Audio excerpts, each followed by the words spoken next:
पहरत से नूराबाद पगली पगल के भेष धरबोगे।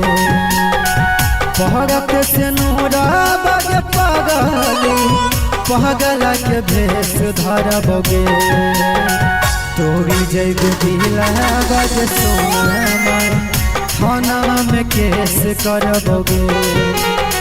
तोरी जैब दिलाबाद सोना थाना में केस करबोगे। पहर जैतो कहला तोरा हरा दिया इहे अफसोस करबोगे।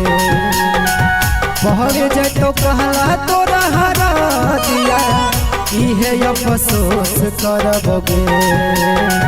तोरी जैब दिलाबाद सोना थाना में केस करबोगे। तोरी जैब दिलाबाद सोना थाना में केस करबोगे।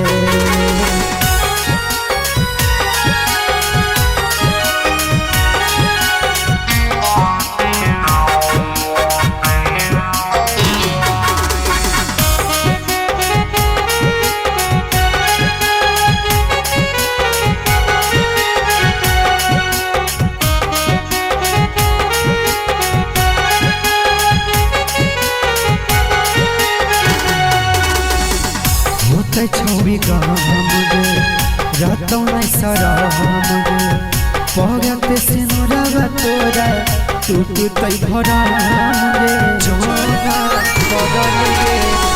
होते छवि रातों नहीं सारा पगत से नुराबा तोरा टूट भरा दिल तोरा पवाला फोटाबा देखी दिन शेष करबोगे।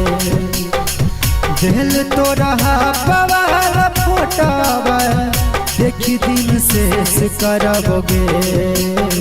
तोरी जैब दिलाबाद सोना थाना में केस करबोगे। तोरी जैब दिलाबाद सोना थाना में केस करबोगे।